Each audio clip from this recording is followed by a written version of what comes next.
The story of the Green River Killer is not one of sudden chaos or cinematic violence. It is a slow, suffocating descent, one that unfolded quietly along highways, riverbanks, and forest clearings in the Pacific Northwest.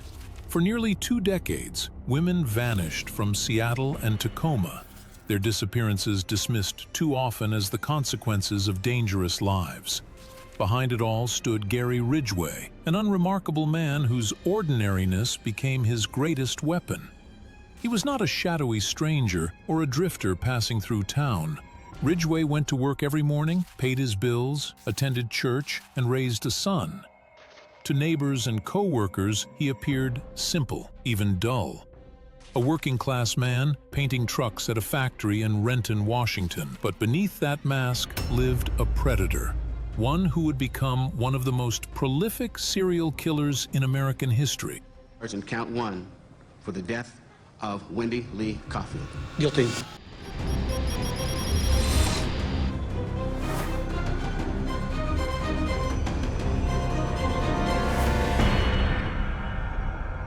Gary Ridgway was born in 1949 in Salt Lake City, Utah, the second of 3 sons in a deeply dysfunctional household.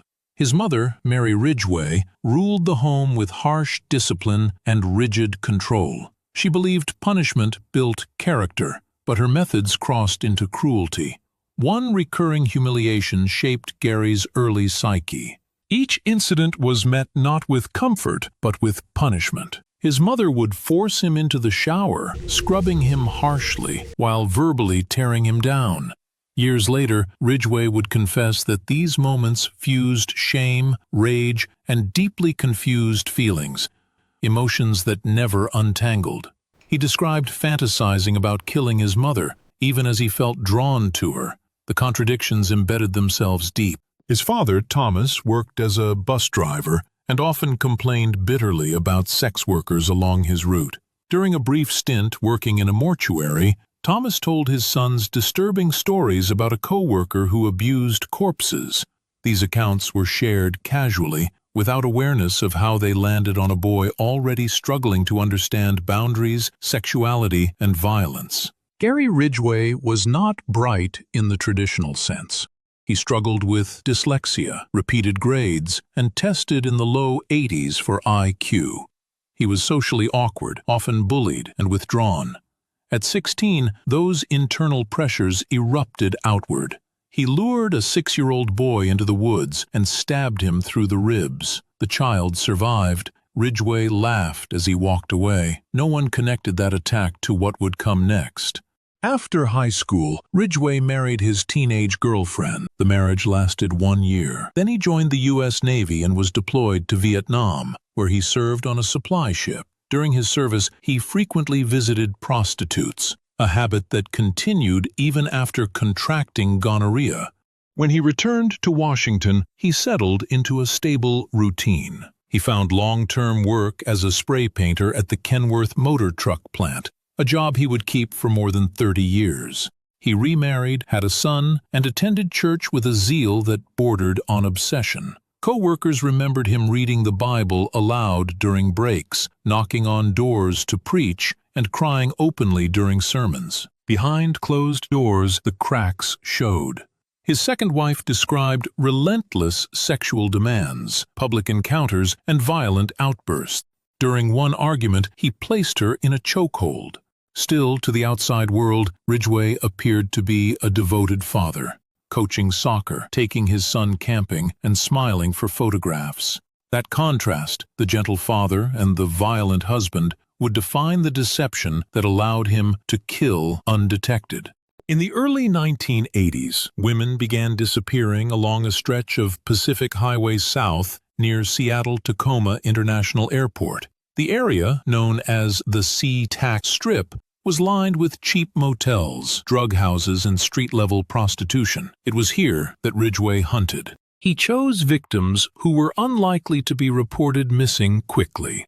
Sex workers, teenage runaways, women living on society's margins. He appeared harmless, soft-spoken, average-looking. Often he showed them a photograph of his young son. It made him seem safe, human. Once inside his pickup truck, the illusion ended. He strangled his victims, sometimes with his arms, sometimes with clothing, then transported their bodies to secluded areas. The Green River became a dumping ground, its banks slowly revealing the scale of the horror. What made Ridgway especially disturbing was his methodical nature. He returned to the bodies days or weeks later, engaging in necrophilia. He later explained that doing so reduced his urge to kill again, spacing out his crimes and lowering his risk of being caught. He took steps to mislead investigators, planting cigarette butts despite not smoking, trimming fingernails, scattering gum wrappers, and moving remains across state lines.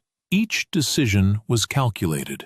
The first body surfaced in July 1982. 16-year-old Wendy Lee Cofield, floating in the Green River, strangled with her own underwear. Over the following months, more bodies appeared. Deborah Bonner, Marcia Chapman, Cynthia Hines, Opal Mills. The pattern was unmistakable. The task force combed the Green River crime scenes with painstaking precision. Every inch was examined, every object catalogued, every possibility discussed, side by side with forensic teams working long hours under mounting pressure. Amid the mud and debris near where Wendy Lee Cofield's body had been found, investigators recovered a single strand of hair. It was carefully collected, preserved, and logged as potential evidence. For a brief moment, hope flickered, but science had not yet caught up. DNA technology in the early 1980s was still in its infancy, incapable of extracting answers from what they had found.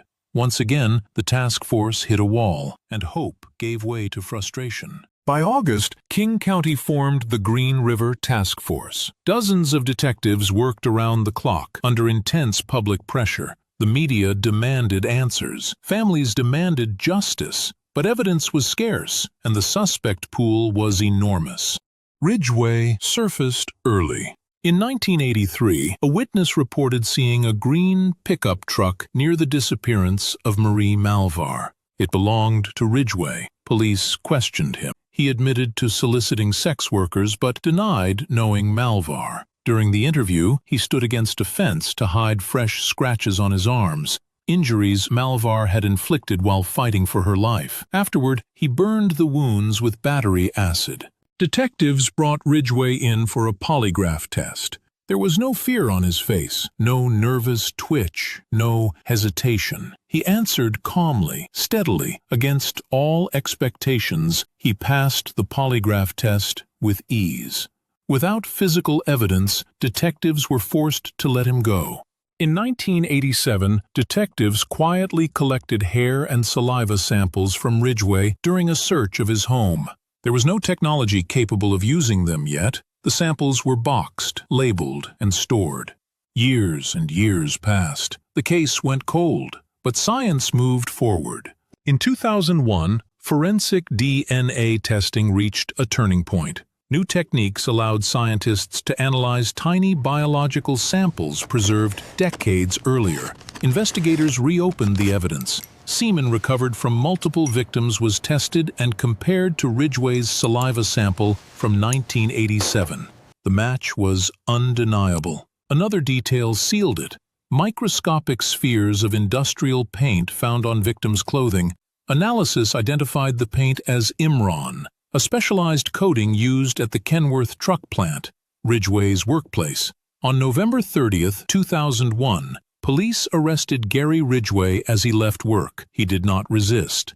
Faced with overwhelming evidence and the death penalty, Ridgway accepted a plea deal. In exchange for life imprisonment, he agreed to confess and lead investigators to the remains of his victims. What followed was a slow unveiling of unimaginable cruelty. Ridgway spoke without emotion, explaining that he lost count of how many women he killed. He described his victims as trash, even as he admitted his addiction to them. He led detectives into forests and ravines, pointing out burial sites.